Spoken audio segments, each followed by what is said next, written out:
নমস্কার বন্ধুরা, শিবানী কুকিংস ব্লগে আপনাদের স্বাগত জানিয়ে আমি এখন পুঁই শাক কাটতে যাচ্ছি। আপনাদের কুমড়ো পুঁই শাকের রেসিপি বানিয়ে দেখাবো। দেখুন বন্ধুরা, এই হলো পুঁই শাক, সব গাছ দিয়েছি, ছোট্ট ছোট্ট হয়েছে। এই পুঁই শাক আমি কেটে নেব, তবে ফের কি হবে আমি হাফ দূর থেকে কেটে নিচ্ছি।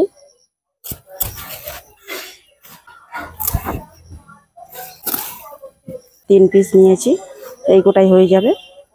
দেখুন বন্ধুরা, আমি আজকে মাছের মাথা দিয়ে কুমড়ো পুঁই শাক বানিয়ে দেখাবো। এখানে আমি মাছের মাথা নিয়েছি, কুমড়ো নিয়েছি, একটা পুঁই শাক কেটে নিয়েছি।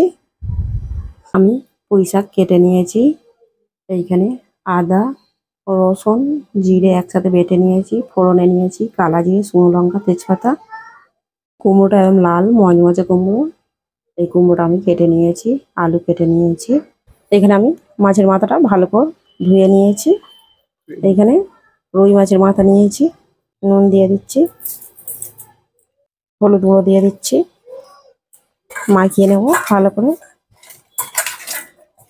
মাছের মাথাটা আমি আগে ভেজে নেব, ওই জন্য আমি কড়াই সর্ষের তেল দিয়ে দিচ্ছি। তেল গরম হয়ে গেছে, আমি এই মাছের মাথাটা দিয়ে দিচ্ছি।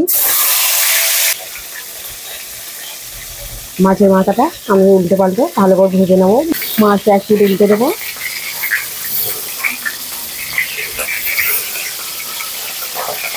মাছের মাথাটা আমি উল্টে পাল্টে ভালো করে ভেজে নিয়েছি। এবার আমি তুলে নেব। দেখুন একদম মরমরে করে ভেজে নিয়েছি। মাছের মাথা ভাজা তেলেই আমি এই কালা জিরে ফোড়ন দিয়ে দিচ্ছি, তেজপাতা, শুকনো লঙ্কা। এই আলুগুলো আগে ভেজে নেব, কড়াই দিয়ে দিচ্ছি। আলু ভাজার সময় নুন দিয়ে দিচ্ছি। আলুটা ভাজা হয়ে গেছে, আদা রসুন জিরে একসাথে বেটে নিয়েছি, এই বাটা মশলাটা দিয়ে দিচ্ছি। হলুদ গুঁড়ো, লঙ্কা গুঁড়ো। মশলাটা আমি কষে নেবো, অল্প করে জল দিয়ে দিচ্ছি। আলুর সাথে মশলাটা কষে নিয়েছি, আমি এই কুমড়োগুলো এবার দিয়ে দেবো।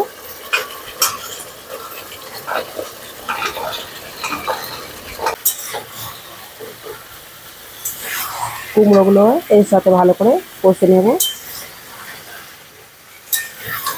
কুমড়ো আলু একসাথে ভালো করে কষে নিয়েছি, আমি এবার পুঁই শাকটা দিয়ে দেবো।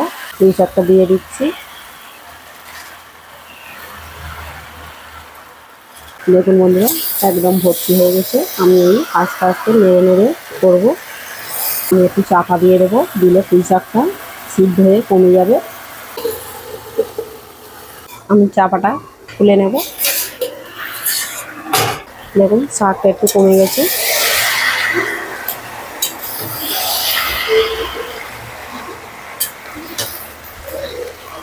এই শাক কুমড়ো এর সব রস বেরিয়ে সিদ্ধ হয়ে যাবে।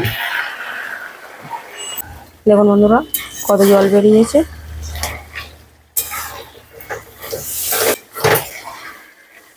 কুমড়ো ঘন্টটা হয়ে এসছে। আমি এবার এই মাছের মাথাগুলো ভেঙে রেখেছি, এইগুলো আমি দিয়ে দেব।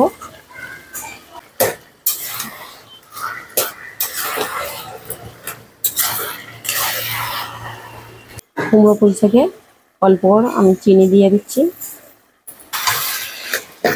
দেখুন আমি জল দিই, তবু কত রস আছে, এই রসটা একদম শুকনো করে নেব, নিলে হয়ে যাবে। কুমড়ো পুঁই শাকের ঘন্টটা একদম শুকনো করেছি, রস নেই। মাছের মাথা দিয়ে কুমড়ো পুঁই শাক ঘন্টটা হয়ে গেছে, আমি এবার ঢেলে নেব।